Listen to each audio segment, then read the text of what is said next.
नमस्कार। आप सबको लोहड़ी की, मकर संक्रांति की बहुत-बहुत शुभकामनाएँ। आनंद आपको भी, आपके ऑफ़िस वालों को और आपके परिवार वालों को भी। तो मैं आज आपसे सबसे पहले शुरू करूँगा मोदी जी के बारे में। ये कल कश्मीर गए हुए थे और इन्होंने वहाँ जाके बड़ी तारीफ़ की है कश्मीर की, इनकी ट्वीट्स आई हैं 1-2। इतनी ज़्यादा उन्हें कश्मीर अच्छा लगता है तो शायद उसको स्टेट पहले बना देते तो ये ट्वीट भी अच्छी लगनी थी। ये वहाँ गए हैं ज़ेड मोड़ का एक टनल इनॉग्रेट करने। तो ये कुछ तस्वीरें हैं। एक तो मतलब मेरे देश का प्रधानमंत्री जहाँ इन्हें जाना चाहिए, वहाँ जाते नहीं और जहाँ नहीं जाना चाहिए, वहाँ पहुँच जाते हैं।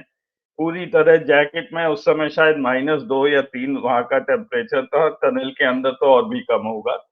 और हमेशा की तरह ये गाड़ी में अकेले वहाँ घूम रहे हैं या पैदल चल रहे हैं। मतलब मैं कोई अपशब्द यहाँ नहीं बोलना चाहता, but again it's a bit depressing कि ये किस तरह से हमारे देश के प्रधानमंत्री हैं। और दूसरी चीज़ ये है कि काफ़ी हमारे दोस्त जो हैं ट्विटर पर, वो इनका धन्यवाद दे रहे हैं। वो ये कह रहे हैं कि थैंक यू मोदी जी, अब हम अ, ड विंटर में भी हम लद्दाख, लेह जाके हम छुट्टियाँ मना सकते हैं। अब लेह में इस वक़्त टेम्परेचर -12, -18 होता है और ना ही ये टनल बना है टूरिज़्म के लिए। ये बना है हमारी आर्मी के लिए कि वो हर तरह के मौसम में अपनी गाड़ियाँ वहाँ चला पाएँ। और जस्ट मैं याद दिला दूँ, इस टनल का जो फाउंडेशन स्टोन था, वो 2012 में यूपीए 2 गवर्नमेंट ने ये रखा था। तो लगभग 12-13 साल इसको लगे बनने में। ये बहुत ही कठिन टेरेन थी, साढ़े 6 किलोमीटर ये लंबा टनल है और ये बन के तैयार हुआ है। तो ये ऐसा नहीं है कि एक ही सरकार ने इसे बनाया है, ये काफ़ी लोगों ने मिलकर इसमें मेहनत की है। तो इस बारे में आनंद आपका मैं ज़रूर टिप्पणी चाहूँगा कि मोदी जी कहाँ पहुँच गए, क्यों पहुँच गए? इतनी ठंड में वो बड़े बहुत परेशान भी हुए होंगे। आनंद। जी। पहले तो हमारे सारे दर्शकों को मकर संक्रांति की बहुत बहुत शुभकामनाएं। एक जब मैं इसको देख रहा था तो ये इतना विविध देश है अपना कि मकर संक्रांति को आप स्टेट से मूव करते जाइए, इसका नाम बदलता चलता है। उत्तरायण या घुघुटी इसको उत्तराखंड में कहने लगते हैं लोग, मकर चौला उड़ीसा, हल्दी कुमकुम गोवा, मिथिला झारखंड बिहार वाले एरिया में इसको दही चूड़ा या तिल संक्रांति बोलते हैं। असम में माघ बिहू है। तमिलनाडु का सबसे बड़ा है पोंगल, और लोहड़ी तो है ही पंजाब में। मैं इस बात को इसलिए रेखांकित कर रहा हूं कि ये विविध देश है, विविधताओं का देश है, और वो आपको अप्रिशिएट करना पड़ेगा, रिस्पेक्ट करना पड़ेगा। जो कभी कभी ऐसा लगता है कि वो एक एक पर्टिकुलर ग्रुप को ही आप एड्रेस कर रहे हैं, जैसे इस समय धूम मची हुई है कुंभ की। खैर, आपकी जो मुख्य बात पे आ जाए, एक तो अच्छी बात ये कि मुझे ऐसा लगता है कि ये अच्छा काम किया मोदी जी ने, कि मोदी जी ने कल कपड़ा ओढ़ पहन लिए थे, इसको कहते हैं। वो राहुल गांधी से उन्होंने कॉम्पिटिशन करने की कोशिश नहीं की। नहीं तो राहुल गांधी अभी तक समुद्र में कूद रहे हैं तो वो भी कूद रहे हैं। राहुल गांधी अगर लोगों से ऐसे मिल रहे हैं तो वो पॉडकास्ट वो कर दे रहे हैं। राहुल गांधी का पॉडकास्ट तो मेरा भी पॉडकास्ट। तो राहुल गांधी की टी शर्ट वाला मामला उन्होंने नहीं किया, क्योंकि मैं भी, अब हम सब लोग जिस उम्र के जिस पड़ाव पे है, सभी कहते हैं कि भैया ओढ़ पहन के रहो। तो ये एडवेंचरिज्म नहीं किया, ये अच्छी बात है मोदी जी की। ये मुझे एक अच्छी बात लगी कि मोदी जी ने कम से कम पूरे कपड़े पहन लिए, लेकिन कुछ ज्यादा कपड़े पहन लिए थे। जो भी उनका जो उनको समझाता है कि क्या कपड़े पहने क्या नहीं पहने, वो जो ऊपर का ये सब पहने लिया था। खैर, अब क्या इसमें कहना, आपने कह ही दिया। दूसरा मुझे ये लगा कि देखिए, कश्मीर में एक चीज कई लोगों का ये है कि उमर अब्दुल्ला हैं और वो तो पाला बदल सकते हैं, वो एनडीए के मंत्री हैं। प्लीज अप्रिशिएट कि Kashmir is in a very tough position, वो बहुत ही मुश्किल पोजीशन में है। कश्मीर को आपने पहले तो स्टेटहुड से उसको छोटा कर दिया। ये पहली बार हुआ है भारत के इतिहास, मतलब भारत के स्वतंत्र इतिहास में, कि आपने एक फुल फ्लेजेड स्टेट को आपने यूनियन टेरिटरी बना दिया। दूसरा, आपने धीरे से क्या किया कि लॉ चेंज करके आपने सारी पावर्स लेफ्टिनेंट गवर्नर को दे दी। वो दिल्ली वाली हालत आपने कर दी। और जिसको उमर अब्दुल्ला ने अगर याद हो तो उस समय पहले कहा भी था कि हम लोग एक चपरासी का ट्रांसफर भी नहीं कर सकते, ये स्टेटस उन्होंने चीफ मिनिस्टर की कर दी है। अब ऐसे में कहने को तो इलेक्शन हो गया है, उमर अब्दुल्ला बहुत अच्छी मेजोरिटी से जीत के आ गए हैं, लेकिन अगर वो दिल्ली को, जिसको कहते हैं ना, गुड ह्यूमर में न रखें, और खास करके मोदी जी को गुड ह्यूमर में न रखें, तो वो तो जैसे दिल्ली में वो चलने नहीं देंगे। और एक चीज और है, कोई भी नेता हो कहीं पे भी हो, संघर्ष एक अलग बात होती है। ये सरकार है, ये पार्टी है जो आपको बिना कारण जेल में डाल देती है। उमर अब्दुल्ला भी उस दंश को झेले हुए हैं, और लंबे समय तक जब 370 हटा तो उसके बाद ये लोग हाउस अरेस्ट थे। तो मेरे हिसाब से उमर अब्दुल्ला ने ऐसा कुछ नहीं कहा, लेकिन वी मस्ट ऑल्सो अप्रिशिएट कि उमर अब्दुल्ला ने कोई अवसर में नहीं छोड़ा। उन्होंने वहां प्रधानमंत्री के सामने अपनी स्टेटहुड की बात को फिर से दोहराया, और प्रधानमंत्री ने उसको टालने के जवाब में कहा कि ये तो मोदी की जबान है, मोदी जो है उसने जो कह दिया, जब सही समय आएगा तो सही निर्णय लिया जाएगा। तो मोदी जी का सही समय और सही निर्णय तो भाई हम लोग देख ही चुके हैं। नोटबंदी में कितना सही निर्णय और सही समय पे उन्होंने किया था, कोविड के समय उन्होंने किस तरह की हरकतें की थी। तो भगवान से सिर्फ प्रार्थना ही है, मैं तो ईश्वर को मानता हूं कि उनका सही समय और सही निर्णय कश्मीर के लिए कुछ इस तरह का ना करे जो उन्होंने नोटबंदी और कोविड के समय किया था। कश्मीर में इसमें कोई दो राय नहीं है कि कोई भी सरकार, ये हमारी तो डेमोक्रेसी है, कोई एक काम कर शुरू करती है, दूसरी सरकार उसको पूरा करती है। अगर एक कोई योजना चल रही है तो ये कहीं ना कहीं कंटिन्यूटी होगी। लेकिन हाल के दिनों में मैं कहूंगा सारी पार्टीज, खास करके रीजनल पार्टीज का भी है, लेकिन बीजेपी ने ये ज्यादा कर दिया है। उत्तर प्रदेश के बहुत सी स्कीम जो अखिलेश यादव के समय शुरू हुई थी वो सब ये कही जा रही है कि बीजेपी ने किया। तो उस हल्ले में मोदी जी ये चाहते हैं कि केवल वो दिखाई दे। और हम लोग पहले भी देखे हुए हैं, टनल में, वो जो खाली टनल में टाटा करते रहते हैं, किसको टाटा करते हैं वो उनकी एक आदत हो गई है। जैसे मैं एक छोटा किस्सा इसलिए बता दूं, ऐसा माना जाता है, मेरे कुछ मित्र लोग हैं वो टीटी रहे हैं ट्रेन में, तो उनके लिए कहा जाता है कि अगर उनको कुछ लिखना है तो ऐसे ऐसे हिलते ही हुए लिख पाते हैं, वो सीधे लिख ही नहीं पाएंगे। अगर उनको ऐसे कुर्सी उर्सी दे दो तो नहीं लिख पाएंगे। तो वही मोदी जी की हालत हो गई कि जैसे अकेले होंगे तो टाटा टाटा करने लगेंगे इधर उधर। तो वो शायद अब है भाई, वो प्रोफेशनल हैजार्ड है। हम और आप भी, कई लोग, आप एयरवेज में काम किए हो, कहीं किए हो, तो कान से सुनना कम हो जाता है। तो इसी तरह से मोदी जी का भी एक है, खाली जगह देखते ही टाटा करने लगते हैं। खैर, अजय अनम्यूट अनम्यूट। सॉरी आनंद, इसमें मैं दो चीजें और ऐड कर दूं। रिकलेक्शन है ये कि 2014 में जब मोदी जी बने थे प्राइम मिनिस्टर, तो इन्होंने जाके कटरा का स्टेशन का इनॉग्रेशन किया था, जबकि स्टेशन मार्च में तैयार हो गया था, लेकिन कमिश्नर ऑफ रेलवे सेफ्टी ने गो अहेड नहीं दिया था, इसलिए मनमोहन सिंह, सोनिया गांधी वो इनॉग्रेट नहीं कर पाए थे। और इन्होंने जाके 2 महीने बाद मई या जून में उसका उद्घाटन किया। और पूरा क्रेडिट अगर उस समय की सुने तो ऐसा लग रहा था कि मोदी जी ने ये 1 महीने में स्टेशन बनवा दिया। और दूसरी चीज अभी होने जाएगी, वो भी आप देखेंगे, जब श्रीनगर ट्रेन जिस दिन भी जाएगी, मोदी जी वहां रहेंगे, और पूरा क्रेडिट पिछले 40 साल का, ये रेलवे लाइन शुरू हुई थी 1982 या 83 के आसपास, इंदिरा गांधी के टाइम से, जम्मू की कनेक्टिविटी। और कितनी सरकारें आई और गई, लेकिन एंड में तो मोदी जी इसका इनॉग्रेशन करेंगे ही। अब मैं आता हूँ आज के दूसरे उस पर, दिल्ली के इलेक्शन के बारे में बहुत धूम मची हुई है। तरह तरह के बातें उड़ रही हैं, कुछ सही कुछ गलत। और हम लोगों को यहाँ बैठ के हैदराबाद या साउथ में इसकी पिक्चर क्लियर नहीं हो पा रही, क्योंकि आए दिन कुछ ना कुछ आ रहा है। मैं आपको 3 स्लाइड दिखाऊंगा, एक कांग्रेस की और एक आपकी और एक बीजेपी की, जो ये हेडलाइंस जो पेपर में आ रही हैं। तो एक तरफ तो राहुल गांधी अब आ चुके हैं, दिल्ली के इलेक्शन में वो भी अब कैंपेनिंग में लग गए हैं। उन्होंने दोनों प्राइम मिनिस्टर मोदी पर और केजरीवाल पर अटैक कर दिया है।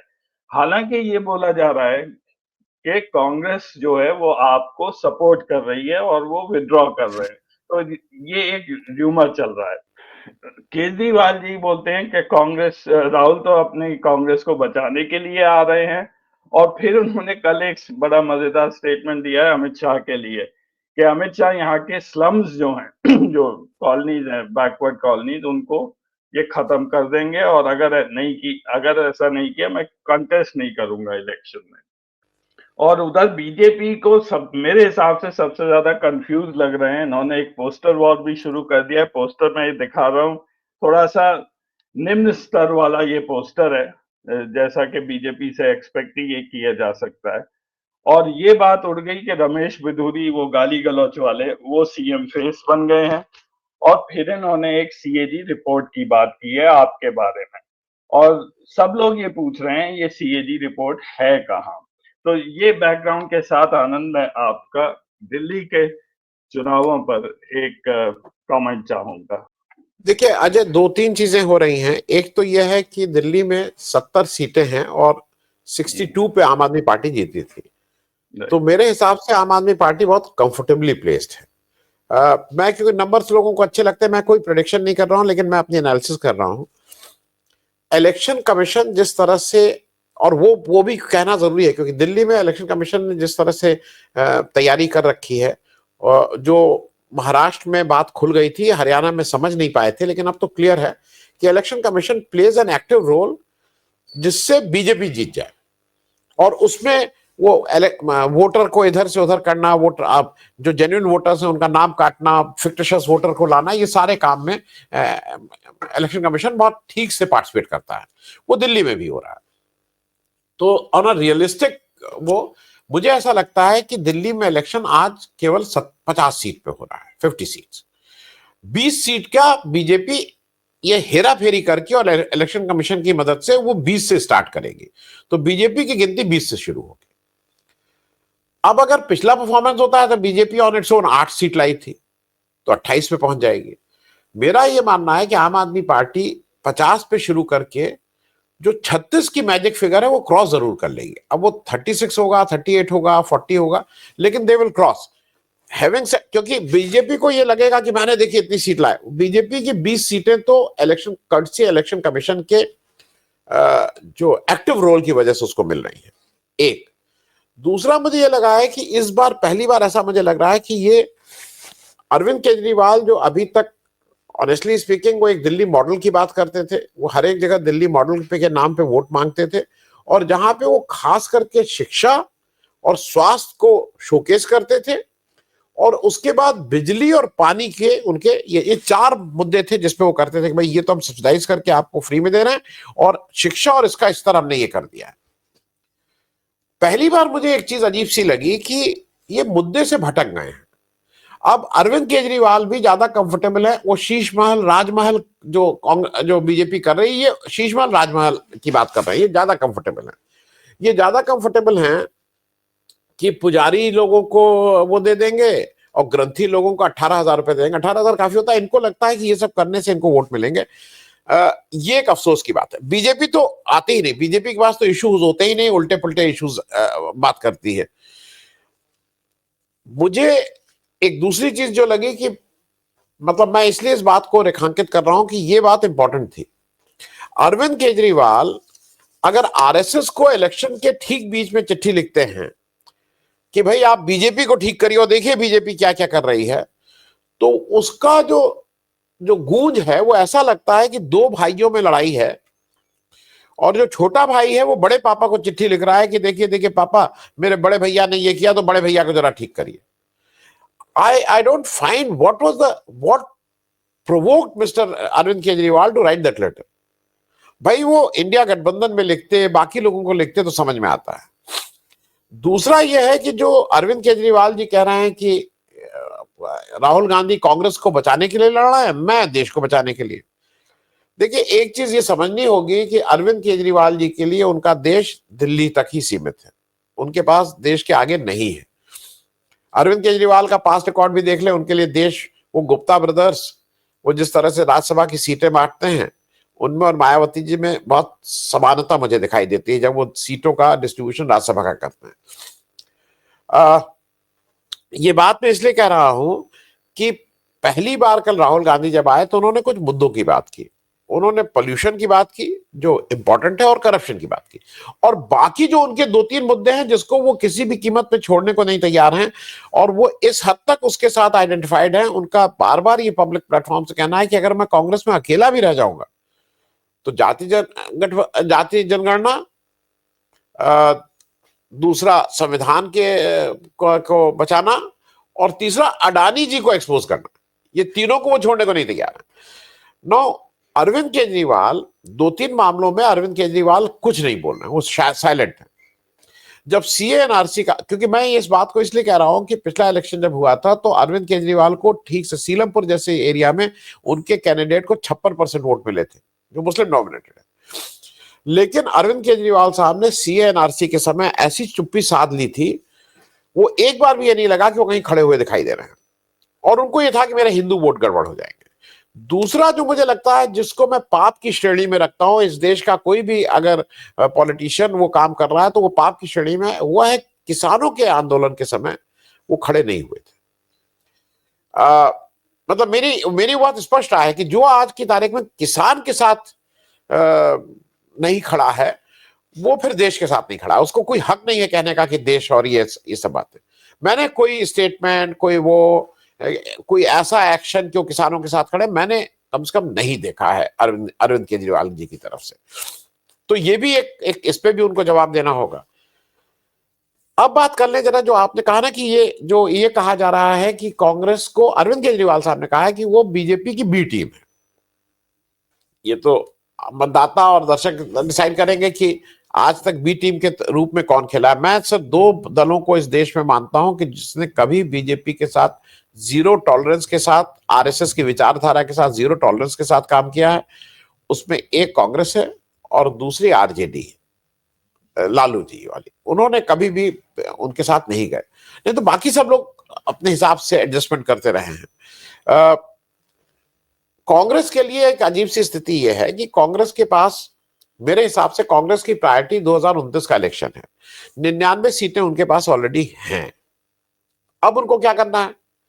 अब उनको ये जो इंडिया गठबंधन में एक और चर्चा चल रही है, जो उद्धव ठाकरे जी की पार्टी भी उठा रही है, मतलब सारे लोग उठा रहे हैं कि जब आप राष्ट्रीय इलेक्शन और प्रदेश का इलेक्शन लड़ते हैं तो आप एडजस्टमेंट करते हैं। आपका एडजस्टमेंट होता है कि भाई हम ये सीट हम लड़ेंगे, वो सीट आप लड़ेंगे, और उस एडजस्टमेंट के चलते आपके कुछ प्रभाव क्षेत्र कम हो जाते हैं। वैसे तो आप पूरे, मान लीजिए दिल्ली की 70 सीट पे आप लड़ते, अब आप अगर एडजस्टमेंट में आ रहे हैं, इस बार भी हुआ, जो एमपी वाला इलेक्शन था 2024 का, 2019 के लोकसभा इलेक्शन में कांग्रेस 5 सीटों पे सेकंड रही थी और 2 पे आम आदमी पार्टी सेकंड थी, दिल्ली की 7 सीटों में लोकसभा की।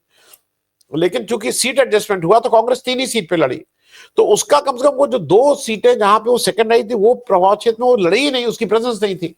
तो ये जो है ना कि संगठन नहीं मजबूत है, यानी ये they go hand in hand. Election is a important exercise for any संगठन।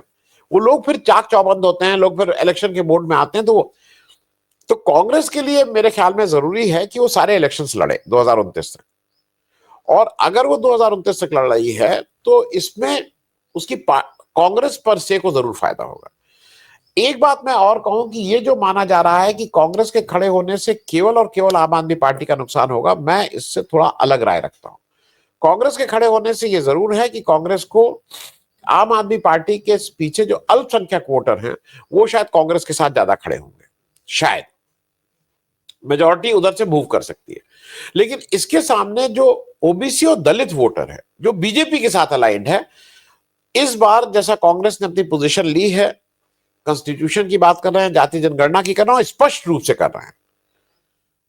और वो कल राहुल गांधी ने कहा भी कि भाई अरविंद केजरीवाल क्यों नहीं बोल रहे हैं जाति जनगणना की बात करेंगे, कि अगर उनकी सरकार आ गई तो जाति जनगणना कराएंगे, आरक्षण की बात क्यों नहीं कर रहे।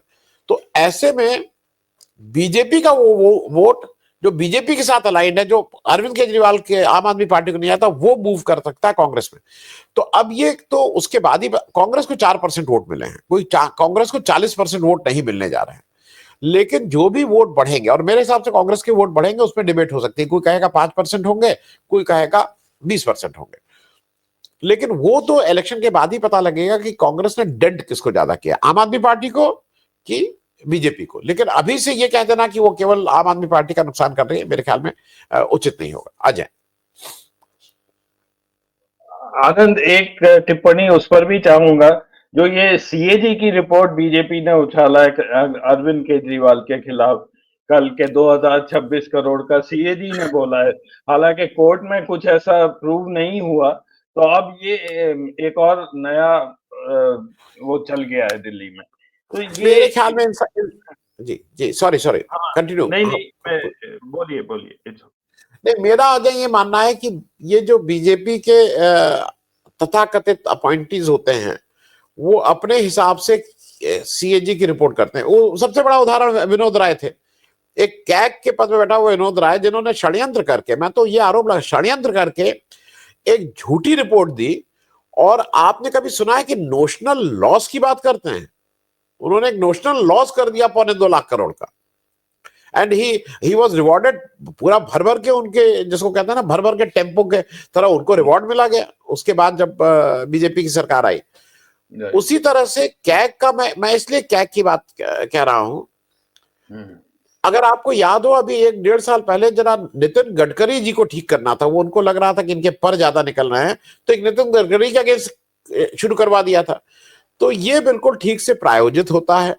जो अधिकारी वहां बैठे हैं उसमें से एक समय, अभी तो मुझे नहीं मालूम, लेकिन एक समय तो इनके बिल्कुल खासम खास इनके साथ गुजरात में काम किए हुए सज्जन वहां बैठ के उसको हैंडल कर रहे थे। तो मुझे नहीं लगता है कि कैग की रिपोर्ट में ये बीजेपी का एक है कि कुछ उछाल दो और दूसरे को इतनी गाली दो, अपना अच्छा मत बताओ लेकिन दूसरे को जरूर गाली दे दे, कि ये बीजेपी की पुरानी टैक्टिस है। पर इससे कोई कुछ फर्क नहीं पड़ने वाला मेरे हिसाब से। ये Anand, last issue for the day, मैं बात करूंगा एस जयशंकर के बारे में। ये जा रहे हैं अब ट्रम्प के इनॉग्रेशन में 20 जनवरी को, और पिछले दिन काफी ये सोशल मीडिया पर चल रहा था कि ये पहले गए थे यूएस और मोदी जी के लिए इनविटेशन मांगने, और ट्रम्प ने दिया नहीं है इनविटेशन। और अब ये बात हो रही है कि मोदी जी नहीं जा रहे हैं, वो जयशंकर को भेज रहे हैं, जो कि शायद गलत रिप्रेजेंटेशन है। देखिए, ये बिल्कुल स्पष्ट है। अगर कोई किसी को ये गलतफहमी हो कि मोदी जी को बुलाया जाए और वो ना जाए, ये भाई साहब 6-7 दिन ये अमेरिका में पड़े रहे, अभी तक नहीं पता किस लिए गए थे। ये सर्वविदित है कि पास के चक्कर में गए थे। अब एक जांच जरूर हो जानी चाहिए कि एस जयशंकर साहब ने ये तो काम नहीं कर दिया, क्योंकि बहुत होता है। मैं आपको पॉलिटिक्स में बता दूं, अजय से कहा जाता है कि यार मुझे एक टिकट चाहिए, जरा मेरी पैरवी कर दो। तो अजय का कोई जानने वाला होता है, तो जब अंदर जाते हैं तो वो पैरवी करते हैं कि साहब उनको मत बुलाइए, देखिए मैं बहुत अच्छा आदमी हूं। तो ये एस जयशंकर साहब ने अपना पास तो नहीं कर दिया इनका कटवा के, क्योंकि ही इज केपेबल। क्यों नहीं करेंगे भाई? वो फॉरेन मिनिस्ट्री में रहे हैं, सब कुछ रहे हैं, वो क्यों नहीं करेंगे? तो ये मुझे एक इसमें कहीं ना कहीं लगता है कि भाई देखिए, एक पास की बात थी, डेस्परेशन था, वो बिल्कुल सर्वविदित था। हमारे तो कुछ लोग ये कह रहे हैं कि सूट वूट भी नया सिलवा लिया गया था, और उसके बाद नहीं बुलाया गया है। तो मुझे तो इसमें एक ये लगता है कि एस जयशंकर साहब ने अपने पास के लिए ज्यादा जोर डाल दिया, अपना पास तो सिक्योर कर लिया और बॉस का पास गड़बड़ा दिया। ये सर्वविदित है कि मोदी जी, अब ज्यादा इंपॉर्टेंट ये है कि ट्रम्प जी आके क्या क्या हरकत करते हैं, क्योंकि वो जो पहले था ना कि वो बहुत ही मोदी जी के दोस्त हैं, तो ये तो स्पष्ट हो गया कि दोस्त दोस्त न रहा। वो एक है ना गाना कि दोस्त दोस्त न रहा। हाँ, तो वो दोस्त दोस्त तो न रहा, अब दोस्त तो नहीं रहा है। वो शपथ लेने के बाद क्या क्या करते हैं ये देखना होगा हम सब लोगों को। अजय जी, आनंद, थैंक यू सो मच जुड़ने के लिए। इंटरेस्टिंग आपके कमेंट्स हमेशा रहते हैं। Thank you very much. Thank you Ajay.